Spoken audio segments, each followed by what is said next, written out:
Muy buenas tardes. Nosotros venimos a presentar un tema de nuestra materia mecánica de sólidos, la cual la llevamos a cabo con el profesor Jesús García Sauceda. Nuestro equipo está conformado por Esquerra Salazar Dayan Michel, Millán Gil Manuel Alfonso, Morales Velasco Mohamed Ezequiel y su servidora Ceballos Antiveros Valeria. Bueno, el tema que les presentaremos es sobre columnas. Para comenzar, ¿qué son las columnas en la construcción?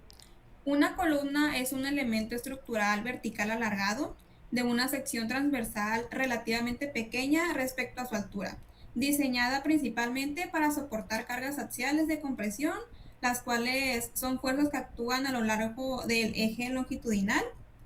Estructuralmente es la conexión física entre los cielos, los cuales son los techos, las losas y las vigas, y la tierra, que es la cimentación. Su geometría comúnmente es cilíndrica, cuadrada o rectangular. Una de sus principales diferencias entre las vigas es que la columna transmite cargas verticales, como el peso del edificio bajando, mientras que una viga transmite las cargas horizontales.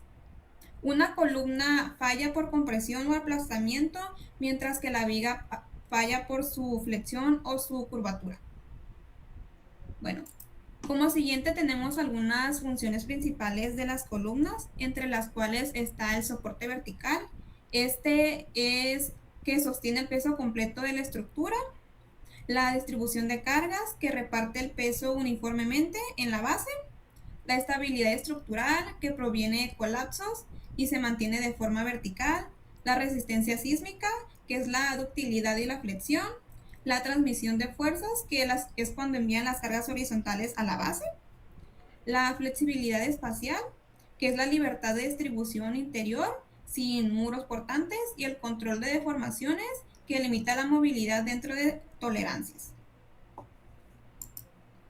Ahora tenemos los tipos de columnas por material, como son las de concreto armado, que estas están hechas con hormigón y acero de refuerzos. Sus principales características son la resistencia excelente y su rigidez. El 70% de los edificios comerciales están elaboradas de esto. También tenemos el acero estructural, que son perfiles laminados como las vigas.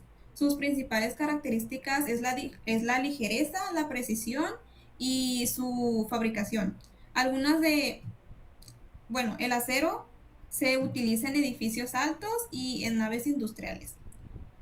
Enseguida tenemos la madera, que es la madera sólida o entre capas pegadas. Sus principales características es la ligereza y su calidez estética, y estas son aplicadas principalmente en construcciones residenciales.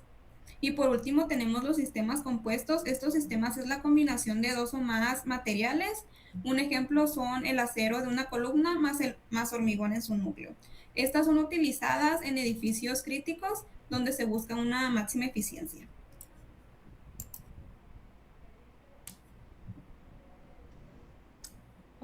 Ahora, el tipo de columnas por su forma. En sí, las columnas se clasifican según su forma geométrica, lo cual define su estética, su capacidad para distribuir cargas. Y pues para conocer esta clasificación se dividen principalmente por estructura y órdenes arquitectónicos. Por ejemplo, las cuadradas son muy comunes en viviendas y cuando quedan ocultas detrás de muros o divisiones. También están las rectangulares, que proveen una mayor resistencia en un sentido específico, y se usan frecuentemente en fachadas o en pórticos. Luego están las circulares, que estas distribuyen la carga de manera uniforme en todas las direcciones y son estéticamente muy atractivas. Pueden ser utilizadas en estacionamientos o en espacios abiertos. Por lo general, bueno, a mí me ha tocado verlas en plazas, por ejemplo, que son pues grandes y redondas. Y a su vez están las poligonales, que son hexagonales o son octogonales, que ofrecen ventajas estructurales similares a las circulares y facilitan el acabado de mampostería. También están los perfiles metálicos I, H o tubulares, que son de acero, y estos adoptan formas de sección en caja o ala ancha y son optimizadas para soportar grandes pesos, minimizando el área ocupada. Y por último está en forma de L, T o cruz, que se muestran ahí en la foto también, que se usan para ajustarse a los límites de la edificación, pueden ser esquinas, o para soportar losas donde eh, confluyen, están demasiadas vigas sin invadir demasiado el espacio interior.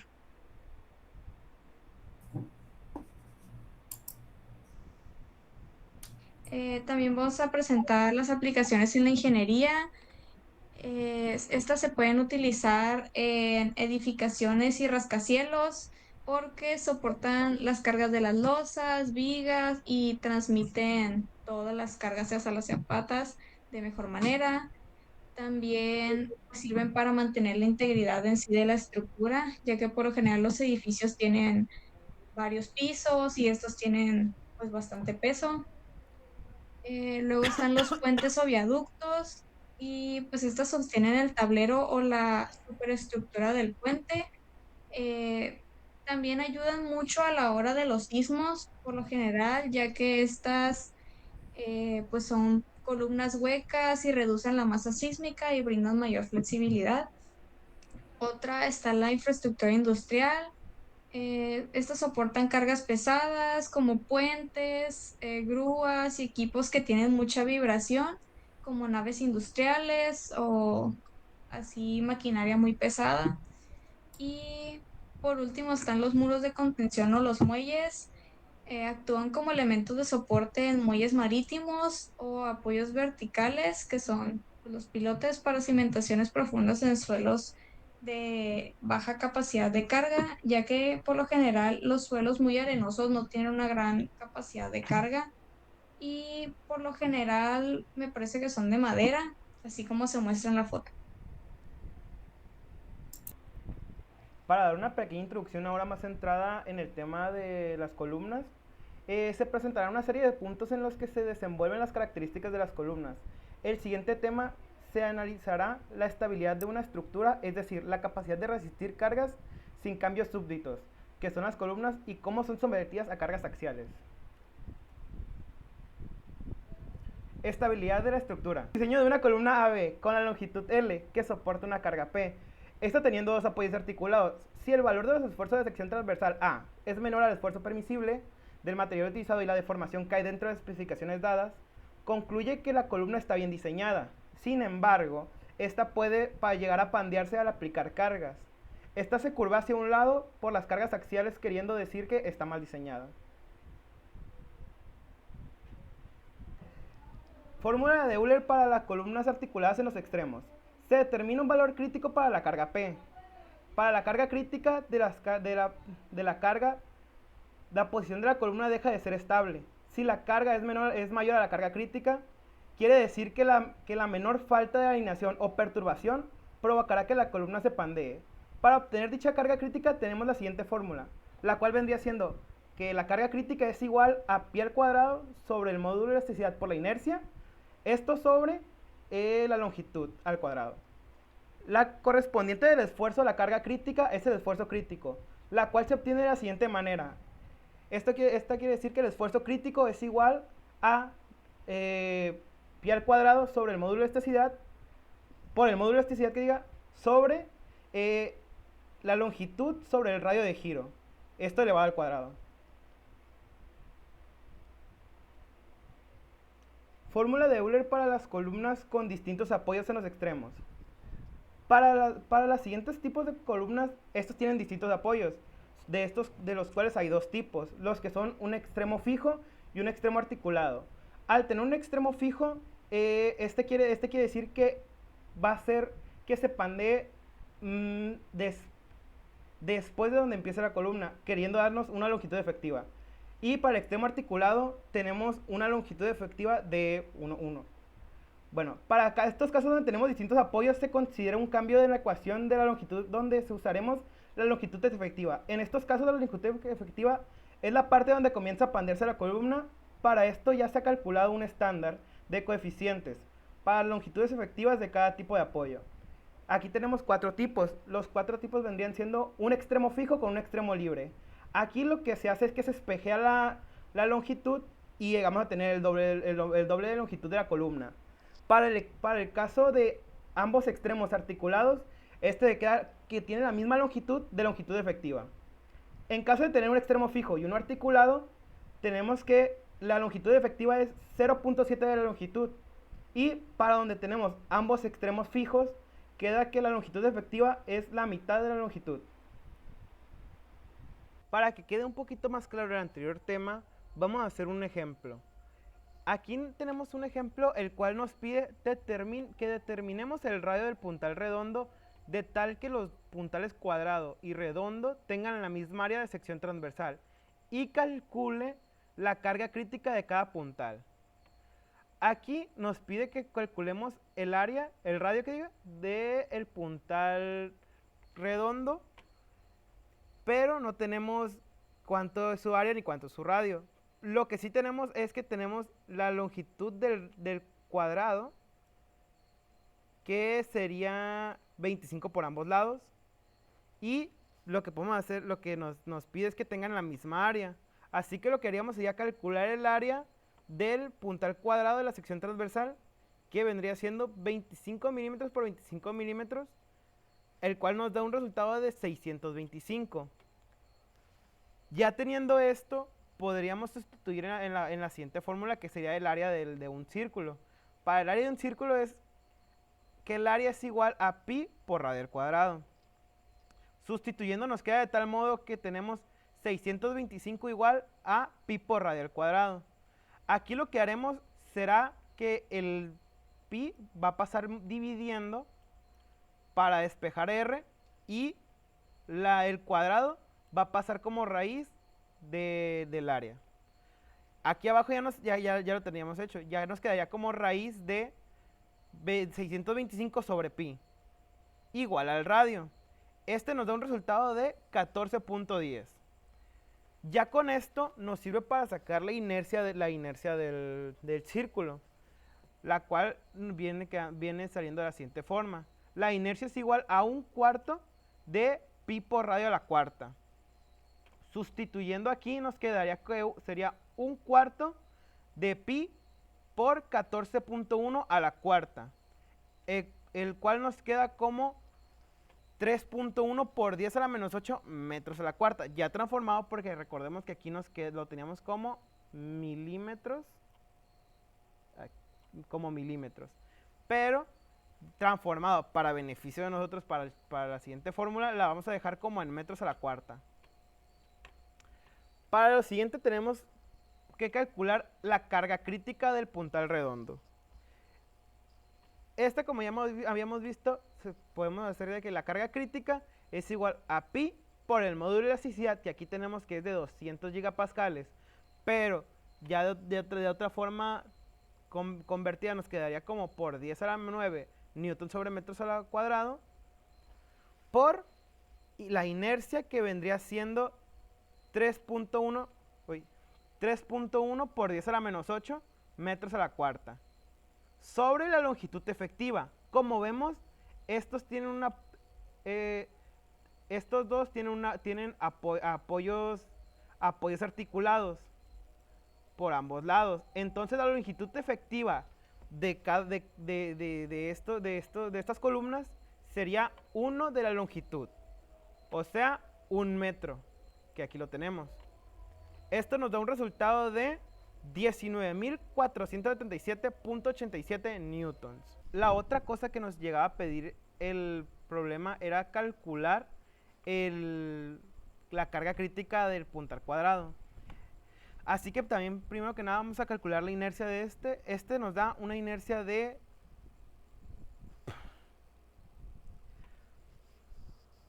El problema nos llegó a pedir también calcular la carga crítica para el puntal cuadrado. Para esto necesitamos primero sacar la inercia, como lo hicimos con el puntal redondo. La inercia es 1/12 de base por altura al cubo, que es 25 por 25 al cubo, la cual nos da 32.552 milímetros cuartos.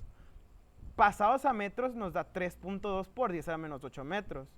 Aquí usaríamos lo mismo, ya que también tenemos apoyos fijos en ambos lados, lo cual sería pi por 200 por 10 a la 9 newton sobre metros, que es el módulo de elasticidad, por 3.2 por 10 a la menos 8, que vendría siendo la inercia, sobre un metro, ya que tenemos también un metro de distancia y un metro de longitud efectiva. Esto dándonos un resultado de 20.106 newtons, que también puede quedar como 20.1 kilonewtons. Factores que afectan el diseño de las columnas o por qué pueden fallar. Pues el diseño de una columna se ve afectado principalmente por tres cosas, que son las cargas actuantes, que es el peso muerto, vivo y fuerzas laterales. Eh, o sea, pueden ser las mismas vigas, pueden ser las losas, o sea, la misma carga del edificio, o igual pueden ser pues los humanos o seres vivos, obviamente que están ahí, que se mueven y que no están en un punto fijo todo el tiempo, los muebles, carros, todo eso. Y pueden ser pues a su vez los sismos, el viento también afecta mucho, otros desastres naturales, y pues también las dimensiones geométricas, la altura, el área, la esbeltez, porque por lo general si tienes pues que es muy esbelta, una columna muy esbelta y tiene mucho peso, obviamente va a tender a fallar. Y pueden ser por las propiedades del material. A veces puede que el concreto no esté bien diseñado, no sea para el peso de resistencia que se tiene estimado, puede que los materiales a su vez no sean de buena calidad, entre otras cosas. También puede que las varillas tengan corrosión y no se hayan adherido bien, etcétera.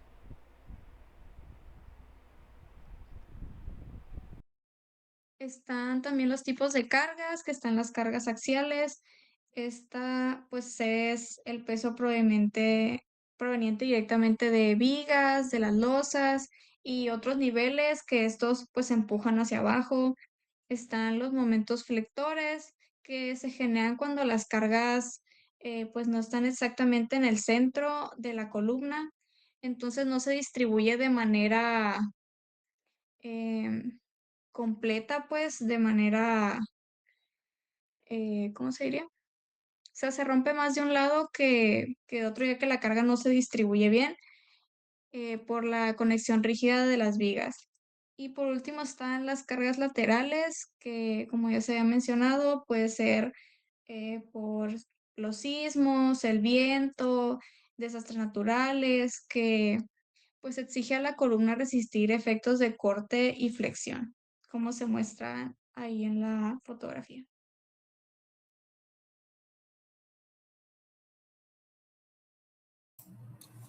Bueno, pues y otro de nuestros temas que tenemos sobre las columnas es la carga excéntrica y la fórmula de la secante. En el pandeo de columnas se puede observar cómo una carga P aplicada a una columna nunca es perfectamente excéntrica. La excentricidad de la carga es la distancia entre la línea de acción de P y el eje de la columna, como podemos observar en las imágenes, la 10.19. En el inciso A, nuestra imagen es una columna con una carga excéntrica. Esta carga no está aplicada pues en el centro, sino que está más a la izquierda. Y nuestra ilustración B nos modela una columna con una carga céntrica, que es un equivalente de fuerza y momento. Podemos ver que la carga P sí está en el centroide de la figura. Bueno, pues sin importar lo pequeña que sea la carga P y la excentricidad que se denota con la letra E, el momento en A causará alguna flexión en la columna, como se muestra en la imagen 10.20. Bueno, esta a medida que la carga excéntrica se incrementa, tanto el momento en A como la fuerza axial P aumentan y estos provocan que se flexione más nuestra columna. Bueno, en el problema del pandeo no es cuestión de determinar cuánto tiempo la columna va a permanecer recta y estable bajo una carga creciente, sino cuánto ésta puede deflexionarse. la columna bajo la carga creciente. Entonces veremos sobre las flexiones, sino que sin que el esfuerzo permisible sea excedido claramente y sin que la deflexión máxima sea excesiva, por lo cual se obtiene la siguiente fórmula, en donde E es la distancia que tiene la carga P del centro de la sección transversal. Esto es multiplicado por la secante de pi sobre 2 raíz cuadrada de P, que en este caso es la carga que está sometida a la estructura, sobre PCR, que es la carga crítica de la estructura, menos 1, y así obtenemos cuánto puede flexionarse la columna. Bueno, también tenemos el esfuerzo máximo, que este ocurre en la sección de la columna donde el momento flector es máximo. Eso nos quiere decir que es en la sección transversal a través del punto medio y se puede obtener sumando ambos esfuerzos normales respectivamente, los cuales serían a la fuerza axial y al momento flector ejercidos en dicha sección. Esto con la fórmula de P sobre A, donde P es la carga a la que está sometida la columna y pues A sabemos que es el área de la sección transversal. Todo esto multiplicado por 1 más la E y C, que en este caso E pues es la distancia entre la carga P del centro de la columna, C es la distancia que hay del centro al borde de la columna, esto sobre el radio de giro al cuadrado por la secante de, bueno, esta fórmula es la fórmula que utilizamos anteriormente, en la que está pi sobre 2, por la raíz de P, que es la carga a la que está sometida la columna, sobre PCR, que es la carga crítica de la columna. Diseño de carga céntrica. En los casos anteriores, todos los esfuerzos permanecían debajo del límite de proporcionalidad y la columna era inicialmente un prisma recto homogéneo. Las columnas reales no se ajustan a la idealización y en la práctica el diseño de columnas se basa en fórmulas empíricas que reflejan los resultados de numerosas pruebas de laboratorio. Durante el último siglo, muchas de las columnas de acero han sido probadas aplicándoles una carga axial céntrica e incrementando las cargas hasta producir la falla. Los resultados de tales pruebas se presentan en la figura 10.5, donde se ha marcado un punto en la ordenada igual al esfuerzo normal del esfuerzo crítico de falla y su abscisa igual al valor correspondiente de la relación de la efectiva de esbeltez, y que es LR es igual a la longitud efectiva sobre el radio de giro.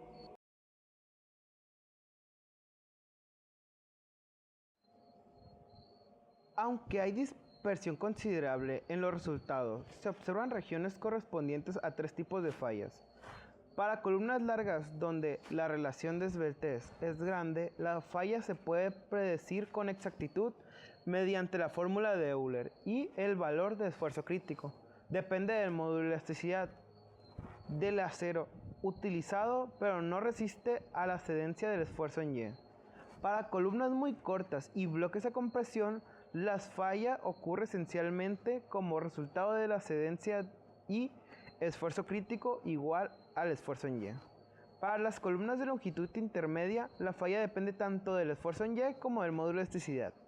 En este rango, la falla de columna es un fenómeno extremadamente complejo y se han usado datos de ensayo para guiar el desarrollo específico y las fórmulas de diseño.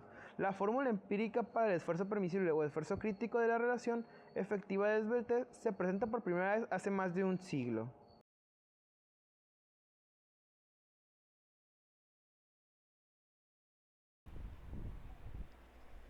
Por otra parte, tenemos lo que son los diseños de carga excéntrica, en el cual una carga excéntrica, en este cargo representada por la letra P, es aplicada en un plano de simetría que puede reemplazarse por un sistema equivalente que consta en una carga céntrica y un momento en M. De M momentos, donde decimos que momento va a ser igual a la carga por la distancia que existe del centro a la carga al punto donde se aplica la carga. Para ello lo podemos observar en la figura 10.3 que observamos en la imagen ahí claramente. Y para ello, siempre que la sección sea considerada y no esté muy próxima a ninguno de los extremos de la columna y los esfuerzos sean incorporados y no sean el límite de proporcionalidad de material. Cabe mencionar que para poder estudiar una columna no importa si la carga está fuera del centro, siempre se va a buscar la manera de llevar que el esfuerzo la carga se aplique en el centro para poder realizar un estudio correcto.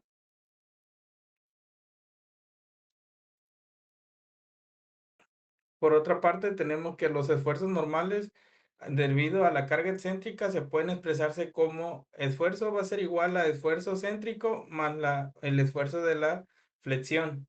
Y el esfuerzo máximo de la compresión en la columna va a ser igual a carga por área más la sumatoria de momento por la distancia del centro al lugar donde está aplicada la carga multiplicado por el momento de inercia. Todo esto con el fin de satisfacer algunos requisitos que pueden utilizar métodos alternos como el esfuerzo permisible o el método de interacción. Basado a ello, tenemos que el esfuerzo permisible es el que basa en un supuesto en el que los esfuerzos para que la columna con una carga excéntrica sean iguales a la carga céntrica, por lo que el esfuerzo máximo va a ser menor igual que el esfuerzo permisible, donde esfuerzo permisible va a ser bajo a la carga excéntrica. Al poder sustituir en la ecuación determinaríamos que va a ser igual la carga dividida sobre área, sumando momento más la distancia que existe del centro a la carga aplicada entre inercia, menor o igual a el esfuerzo permisible. Para un material dado, estas ecuaciones expresan el esfuerzo permisible como una función de la relación de esbeltez de la columna. Por otra parte, tenemos lo que es el método de interacción, donde el esfuerzo permisible en una columna sometido a una carga céntrica suele ser menor que el esfuerzo permisible en una columna sometida a flexión pura. Esto de flexión pura es cuando no existe torsión, claro está. Solamente hablamos de flexión, solamente eso.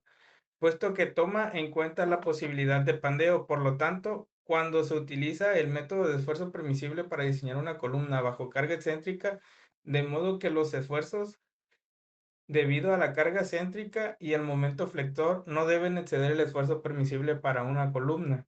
El diseño resultante con frecuencia es muy conservador. Es posible desarrollar un método mejorado al reescribir la ecuación, donde decimos que va a ser igual de carga sobre área por esfuerzo permisible más el momento por la distancia del centro al borde de la columna por el esfuerzo permisible menor o igual que 1. Y al sustituir el esfuerzo permisible en el primero y en los segundos términos de los esfuerzos, corresponden respectivamente a la carga céntrica y a la flexión pura. De ello se obtiene la siguiente fórmula. Bueno, pues eso sería todo de nuestra parte. Esperamos haber sido claros y hayamos dado a entender bien el tema. Muchas gracias.